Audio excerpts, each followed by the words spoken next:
Hello children, how are you all?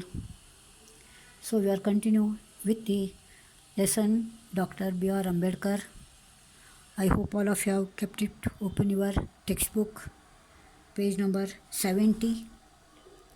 Dare use. We will move on to the paragraph 6. Paragraph 6. Now here the perception means understanding. The mutuality means equality of this, that is interconnection of three pillars of the state: legislature, executive, judiciary. Shasakanga, Karyanga, Nyayanga in Kannada. Remember it. Legislature, executive, judiciary. And he understood that they have their jurisdiction means limit, and it should be clear and untrammeled. Should not be mixed with other things. Remember it. And that's very important in this aspect. Very, very important. So he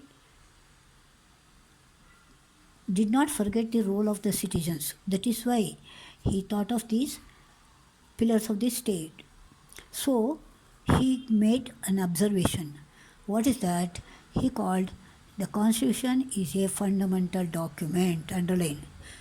They may give you which is the fundamental document. Just you have to write the Constitution is a fundamental document. It defines the position, power of the three organs: the executive, judiciary, and legislature. And it also defines the power of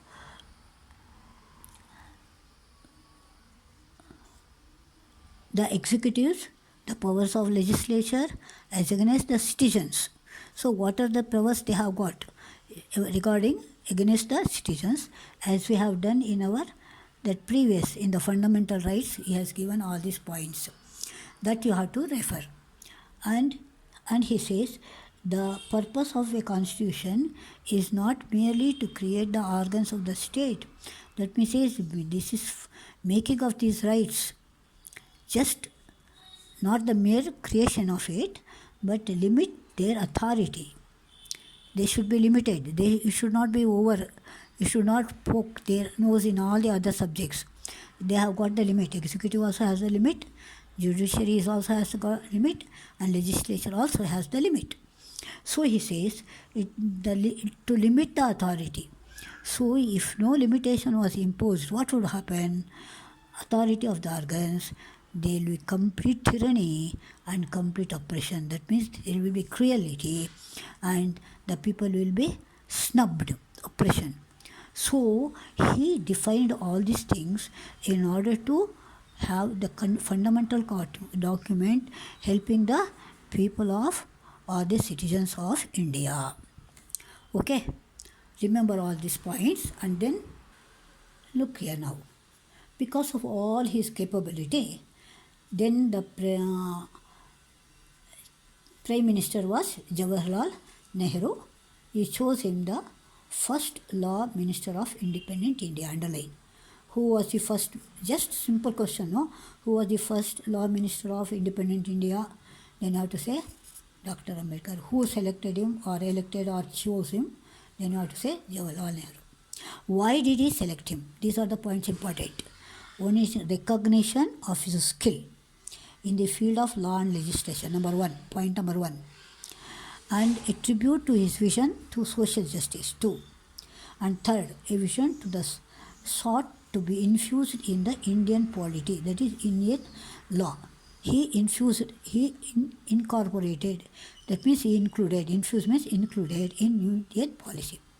And also, apart from that, above all means apart from that, a tribute to the success Baba Saheb's own campaigns. Remember the pronunciation, campaign, G silent, campaign against social injustice.